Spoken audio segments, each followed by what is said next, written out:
안녕하세요. 이야기로 이해하는 수학의 원리, 수학으로 푸는 세상의 비밀의 MC 김수현입니다.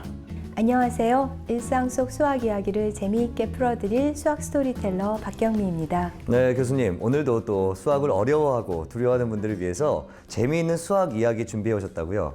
예, 오늘의 주제는 자연 속의 수학인데요. 네. 다양한 자연현상 속에서 또 동물과 식물의 형태 속에서 수학적 원리를 찾아보려고 해요. 네. 저희와 함께 수학여행 떠나주실 거죠? 네, 그러면 첫 번째 궁금증부터 화면으로 만나보겠습니다.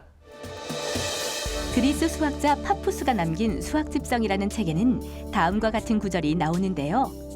꿀벌은 천국에서 꿀이라는 신들의 음식을 얻어 인간에게 날라다 준다. 이처럼 귀한 꿀을 아무 곳이나 함부로 부어 넣는 것은 적당하지 않아 꿀벌들은 꿀을 붓기에 알맞은 최적의 그릇을 만들었다. 이처럼 훌륭한 건축가인 벌은 자신의 몸에서 나오는 분비물로 벌집을 지어 꿀을 보관하고 여왕벌이 낳은 알을 부화시키는데요. 최적의 그릇이라는 벌집의 모양을 가만히 들여다보면 한결같이 촘촘히 엮인 정육각형 모양임을 알 수 있습니다. 그렇다면 벌들은 왜 많은 모양들 중 정육각형을 택했을까요? 네, 그러고 보니까 사실 삼각형도 있고 사각형도 있고 원도 있고 많은데 왜 하필 이 정육각형을 선택한 걸까요? 예, 꿀벌이 벌집을 지을 때 가능하면 넓은 공간이 확보되는 방법을 택해야 되겠죠. 네. 그거는 이제 3차원 공간에서의 이야기고 2차원으로 생각을 해보면은 벌집의 단면으로 봤을 때 넓이가 가장 넓어질 수 있는 그런 평면 도형을 선택해야 되는 거예요. 네. 그래서 둘레가 일정할 때 주어진 둘레를 가지고 평면 도형을 만들 때 가장 넓이가 커지는 것은 원이에요. 네. 그러니까 이론적으로 본다면은 원을 이렇게 연속해서 배치하면 되는데 그랬을 경우에는 빈틈이 생기게 되죠. 네. 그러니까 가능하지가 않고 정삼각형, 정사각형, 정육각형 중에서 하나를 선택해야 되는 상황이 되는데요. 네. 그 셋 중에 선택하는 이유가 또 있을까요? 예, 정삼각형의 경우 한 내각의 크기가 60도죠. 네. 그러니까는 한 꼭지점에 6개를 이어 붙이면은 이제 완벽하게 덮을 수가 있고요. 그다음에 정사각형은 한 내각이 90도이니까는 네. 4개를 이어 붙이면 되고, 네. 그다음에 한 내각이 120도인 정육각형을 3개 이어 붙여도 되겠죠. 네. 그러니까 요 세 가지 가능성밖에는 없어요. 정다각형에서 선택을 한다고 할 때. 아, 그러니까 이 정다각형을 한 점에서 붙여놨을 때 중심각이 360도가 되는 게 정삼각형 그리고 정사각형, 정육각형밖에 없기 때문이다 이런 말씀이죠? 그렇죠. 사실 우리 주변에서 그런 모양들을 많이 찾아볼 수가 있는데요. 네. 욕실의 타일, 네. 또 보도블록 이런 것을 보면은 정삼각형, 정사각형, 정육각형 모양인 것을 알 수가 있습니다. 대부분의 경우. 네, 그렇죠. 네, 그러면 이렇게 어쨌든 세 가지의 선택권이 있잖아요. 그 중에서 꿀벌이 이 정육각형을 선택한 이유가 특별히 있을까요? 그렇죠. 세 가지 중에서 정육각형을 선택한 이유를 우리가 수학적으로 분석을 해볼 수가 있는데요. 네. 일단 둘레가 6인 경우로 한번 고정을 해보죠. 그리고 정삼각형을 생각해보면 한 변의 길이는 2가 되어야 되겠죠. 네. 2인 세 변이 모이면은 이제 6이 되니까는요. 그랬을 때 정삼각형의 넓이는 루트 3, 약 1.732가 되고요. 네. 그 다음에 둘레가 6인 정사각형, 그건 한 변의 길이가 1.5씩이어야 되겠죠. 네. 그런 정사각형의 넓이는 1.5 곱하기 1.5를 한 2.25가 되고요. 네. 그 다음에 둘레가 6인 정육각형은 한 변의 길이가 1이어야 되니까는 1인 정육각형의 넓이를 구해보면은 2분의 3 루트 3이 됩니다. 네. 그러니까는 정삼각형보다는 정사각형이, 정사각형보다는 정육각형의 넓이가 더 커지게 되는 거죠. 네. 사실 이런 문제를 등주 문제라고 하는데요. 네. 그러니까 같을 등자, 둘레 주자를 써서 그러니까 둘레가 같은 도형들 중에서 넓이가 최대가 되는 문제, 이런 걸 탐구한다 그래서 등주 문제라고 합니다. 그렇군요. 근데 앞서 그 평면 도형 중에서 넓이가 가장 큰 도형은 원이다 이렇게 말씀을 해주셨잖아요. 잘 기억하고 계시네요. 네. 그렇죠. 등주 문제의 답은 원이죠. 그런데 그 원을 연속적으로 배치했을 경우 빈틈이 생기기 때문에 이제 그 세 가지 정다각형 중에서 선택을 한 것이고 네. 우리가 좀 전에 계산을 해봤듯이 정삼각형, 정사각형, 정육각형 중에서 넓이가 최대가 되는 것은 정육각형이기 때문에 꿀벌이 정육각형 집을 짓는 거겠죠. 네. 그런데 여기서 간단한 퀴즈 하나 드릴게요. 네.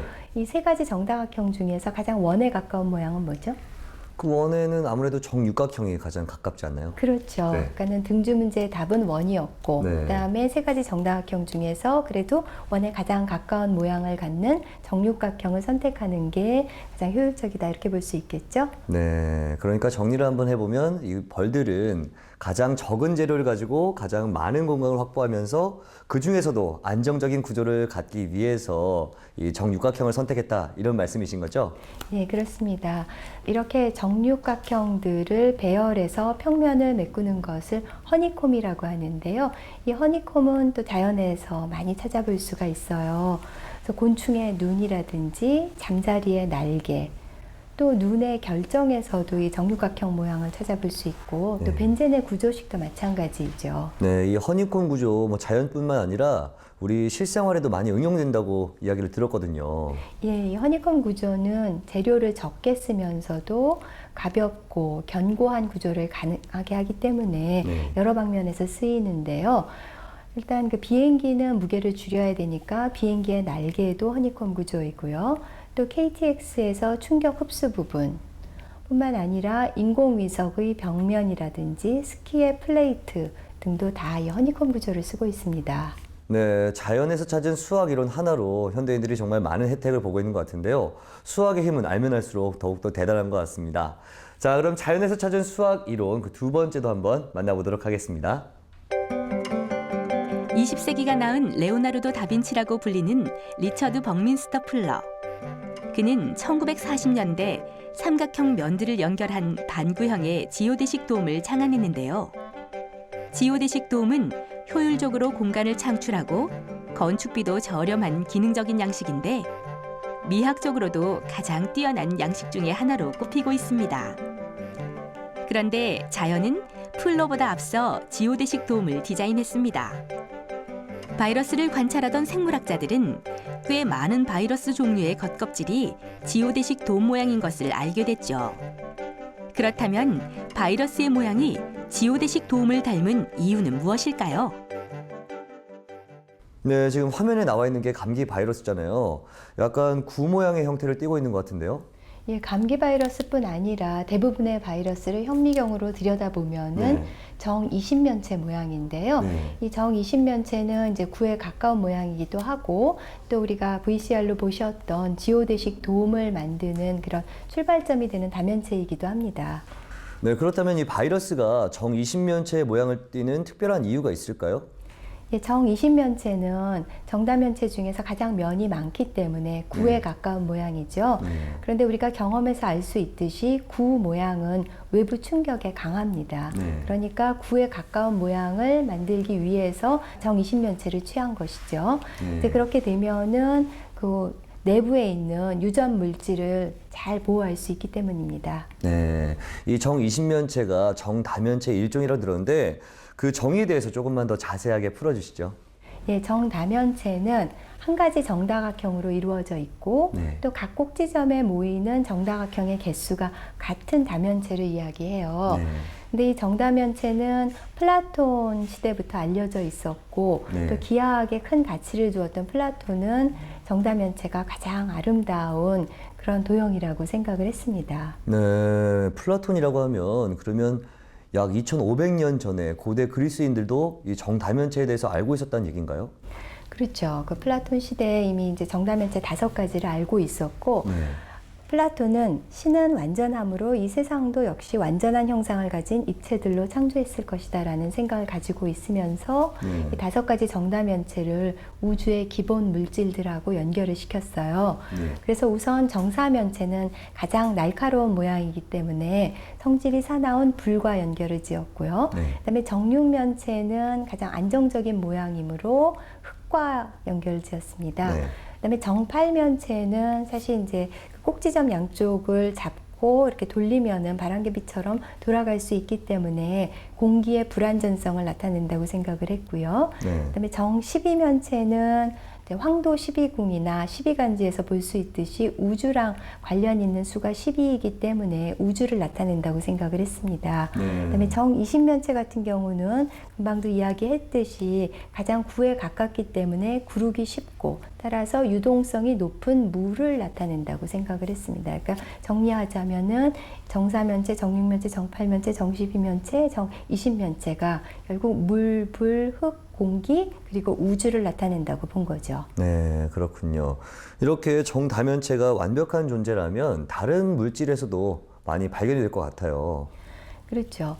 이 원자들이 결합된 분자의 모양을 보면은 정다면체인 경우가 많은데요. 네. 하면 중심이 되는 원자가 있고 그다음에 같은 거리에 대칭적으로 원자들이 또 배치되어야 하기 때문에 정다면체가 되는 거죠. 네. 그래서 메탄의 경우는 정사면체 모양이고요. 네. 그다음에 소금 분자는 정육면체, 그리고 가장 튼튼하고 아름다운 다이아몬드는 정육면체와 정사면체가 결합된 그런 모양입니다. 네. 네, 이렇게 자연 속에서 발생되는 정다면체들이 일상생활에서는 어떻게 활용될 수 있을까요? 예, 대표적인 예로 건축의 경우를 들 수가 있는데요. 네. 공항이나 지하철역의 천장을 보면은 옥테트러스라는 공법으로 된 경우들이 있어요. 네, 이 모양인 거죠? 예, 맞습니다. 여기 보면은 이제 정사면체하고 정팔면체가 교대로 배치되어 있는데, 그러니까 옥텟이라고 할 때 옥트는 8을 나타내고 네. 테트는 4를 나타내는 그런 어간이에요. 그러니까는 옥테트러스 하면은 정팔면체와 정사면체가 교대로 나타나는 어떤 트러스 공법이다. 이런 해석을 내릴 수가 있겠죠. 네, 그렇군요. 이 정20면체에서 출발한 또 다른 다면체도 있다고 들었어요. 예, 대표적인 예가 깎은 정20면체인데요. 네. 어떤 모양일지 한번 상상해 보시겠어요? 깎은 정20면체요? 저는 일단 깎였을 것 같은데 잘 예, 모르겠는데요. 맞습니다. 정20면체를 이제 깎아서 만든 게 깎은 정20면체인데 네. 어렵게 생각하실 것 없이 이 축구공이 깎은 정20면체의 대표적인 예가 됩니다. 네, 축구공 하니까 또 2002년도 피버노바가 굉장히 유행했었던 기억이 나네요. 그렇죠. 이 깎은 정20면체 모양의 축구공은 1970년 멕시코 월드컵에 등장한 텔스타가 시초였고요. 네. 2002년 피바노바까지 계속되다가 이제 그 후에는 사라졌어요. 그래서 네. 2006년 독일 월드컵에서는 팀 가이스트, 또 2010년 남아공 월드컵에서는 자블라니가 등장을 했죠. 그거는 이제 다른 모양으로 구를 만든 건데 네. 그래도 우리 주변에서는 여전히 많이 보게 되는 거죠. 네, 그러니까요. 월드컵에서는 깎은 정20면체 축구공이 사라졌다고 해도 제 주변에서 축구하는 분들 그리고 운동장에 가면 이 깎은 정20면체 축구공이 많이 보이거든요. 이 축구공은 어떤 방식으로 만들어지는 걸까요? 예, 우선 그 정20면체의 각 모서리들을 3등분합니다. 네. 그리고 3등분한 점을 연결해서 꼭지점을 중심으로 해서 잘라내는데요. 정20면체에서 한 꼭지점에는 5개의 정삼각형들이 모이거든요. 그러니까 그 잘려진 면은 정오각형이 되고요. 그 다음에 원래 있었던 정삼각형은 세 방향에서 잘리게 되죠. 그러니까 정육각형으로 바뀌게 돼요. 다시 정리하면은 12개의 꼭지점이었던 것들은 정오각형 12개로 바뀌게 되고 그다음에 20개 있었던 정삼각형들은 20개의 정육각형으로 바뀌어서 모두 32개의 면이 있는 그다음에 60개의 꼭지점을 갖는 깎은 정20면체가 만들어집니다. 네, 축구공 하나에도 이렇게 수학적인 원리들이 숨어 있네요. 앞으로 축구공을 딱 볼 때는 저건 깎은 정20면체야 이런 생각을 해야 될 것 같습니다. 예, 아이고 바람직한 변화라고 보이네요. 네. 근데 이 깎은 정20면체는 준정다면체라고 해요. 네. 그러니까 정다면체에 준하는 다면체다. 이렇게 보시면 되겠죠. 네. 그리고 준정다면체는 13가지가 있고요. 또 아르키메데스의 입체라고도 부릅니다. 네, 그렇군요. 자연계에 존재하는 안정적이면서 신비한 형태의 기하학적인 구조들을 한번 만나봤는데요. 바이러스부터 축구공까지 정말 자연에 숨겨진 수학적인 원리 참 놀랍고 신기한 것 같고요. 수학의 규칙은 끝이 없다 이런 생각도 듭니다. 자, 그럼 다음 내용도 화면으로 만나보시죠. 각기 다른 모양이지만 이 세상의 꽃은 모두 아름답습니다. 아름다운 꽃을 그냥 즐겨도 되지만 수학적으로 분석해보면 어떨까요? 꽃잎을 세어보면 일정한 특징이 있습니다. 바로 3, 5, 8, 13, 21, 34, 55, 89. 이 숫자에서 벗어나는 개수만큼의 꽃잎을 가진 꽃은 거의 없는데요. 이 수들을 잘 살펴보면 어떤 규칙이 있음을 알게 되고 그것은 꽃의 아름다움과 밀접한 관련이 있죠. 과연 꽃잎의 개수에는 어떤 신비한 규칙이 숨겨져 있는 걸까요? 네, 지금 내레이션을 통해서 들어봤는데 3, 5, 8, 13, 21, 34, 55 뭐 이렇게 나왔어요. 이 숫자들에 대한 어떤 규칙이 있을까요? 예, 이 수들을 잘 살펴보시면은요. 네. 3 더하기 5는 8, 네. 5 더하기 8은 13 이런 식으로 앞에 두 수를 더해서 그 다음 수를 만드는 방식으로 수열을 계속해 나갈 수 있겠죠. 아, 뭐 간단한 규칙이 있었네요. 예, 이런 수의 배열을 피보나치 수열이라고 하고 네. 또 피보나치 수열을 이루고 있는 수들을 피보나치 수라고 해요. 아, 그렇군요. 이제 척하면 척입니다. 피보나치는 바로 이 수열을 발견한 사람의 이름이죠? 예, 맞습니다. 이탈리아의 수학자 레오나르도 피보나치가 발견한 수열인데요. 네. 수연 씨는 레오나르도 했을 때 누가 생각나세요? 글쎄요, 레오나르도 하면 다빈치 그리고 디카프리오 정도가 생각나는데요. 예, 예술 애호가라면 레오나르도 다빈치를, 그 다음에 영화광이라면은 레오나르도 디카프리오를 생각하실 것 같은데요. 네. 수학에 관심이 있는 분은 이제 레오나르도 하면 피보나치 이렇게 대답을 하셔야 돼요. 네. 근데 피보나치는 아버지를 따라서 아프리카와 아라비아를 여행했어요. 그리고 나서는 삼반서라는 그런 저서를 남겼는데요. 네. 여기서는 아라비아 숫자를 소개하기도 했고 네. 또 토끼상 문제를 통해서 피보나치 수열을 소개했는데 네. 수연 씨 한번 그 토끼상 문제 좀 읽어주시겠어요? 아, 그럴까요? 자, 갓 태어난 한 쌍의 토끼가 있다. 이 토끼쌍은 2달 후부터 매달 암수 한 쌍의 토끼를 낳는다. 새로 태어난 토끼들도 2달 후부터 매달 한 쌍의 토끼를 낳는다고 할 때 1년 동안 태어난 토끼는 모두 몇 쌍일까? 이런 내용이네요. 예, 여기서 이제 조건을 주었는데 네.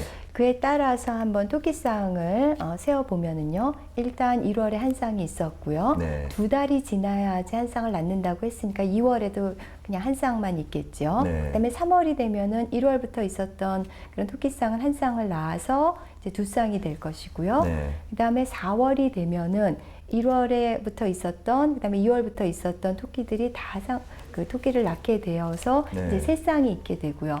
이제 이 조건에 따라서 번식 상황을 쭉 그려보면은 1, 2, 3, 5, 8, 13, 21 이런 식으로 나아가는 피보나치 수열이 됩니다. 네, 그렇군요. 제가 여기서 궁금한 게 하나 있는데, 뭐 토끼와 전혀 상관없는 꽃은 왜 피보나치의 수만큼 꽃잎을 가질까요?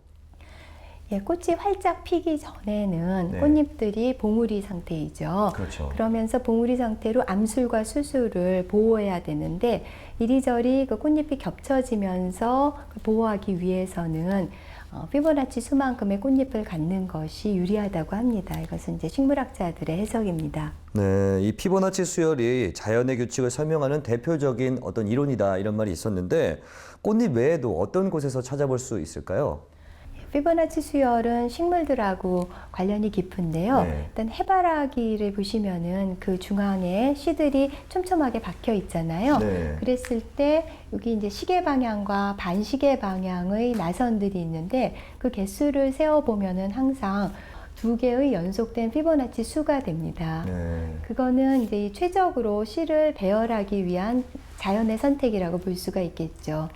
또 그것 이외에도 식물에는 잎차례라는 것이 있는데, 그러니까 몇 바퀴 돌면서 몇 개의 잎이 나는가를 분수로 표현한 것이 잎차례라는 그런 값인데, 네. 대부분의 식물의 잎차례를 보면은 분모 분자가 다 피보나치 수로 되어 있습니다. 네.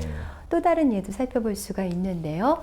그 피보나치 나선이라는 것인데 피보나치 나선은 어떻게 만드는 거냐 하면은 그 피보나치 수를 한 변으로 하는 정사각형들을 연속해서 배치한 다음에 그 정사각형들의 4분원을 그리고 그 4분원들을 연결해서 만들어지는 그런 나선을 이야기합니다. 네. 근데 이 나선은 앵무조개, 그다음에 은하의 모양, 네. 또 물의 소용돌이나 태풍 등에서 만나볼 수 있는 그런 모양입니다. 네, 이 신비로운 자연의 규칙을 푸는 열쇠가 바로 이 피보나치의 수열이었군요. 예, 근데 피보나치 수열의 신비는 여기서 끝나지 않고 또 네. 피보나치 수열이 황금비와 맞닿아 있다는 것도 주목할 만한데요. 네. 황금비는 이제 약 1.618 정도의 비를 말하는 가장 이제 안정적이고 균형 잡힌 비라고 알려져 있는데 피보나치 수열에서 인접한 두 수의 비들을 구해가다 보면은 황금비인 1.618에 가까워지게 됩니다. 네, 불규칙하고 또 무질서할 것만 같았던 자연을 관찰해 보니까 그 속에는 또 아주 정밀한 수학적인 원리들이 숨어 있었습니다. 그래서 자연은 인간이 경이로움을 느낄 수밖에 없는 존재다, 이런 생각이 드네요. 예, 무심코 흘려버릴 수 있는 주변의 현상을 수학의 원리로 풀어보는 이 프로가 시청자 여러분들에게도 즐거운 경험이었기를 바랍니다. 네, 아쉽지만 저희는 여기까지 인사를 드리고요. 전 국민이 실용적인 수학의 가치를 깨닫는 그날까지 수학으로 푸는 세상의 비밀 계속됩니다. 다음 주에 저희는 더욱더 재미있는 내용으로 찾아뵙도록 하겠습니다.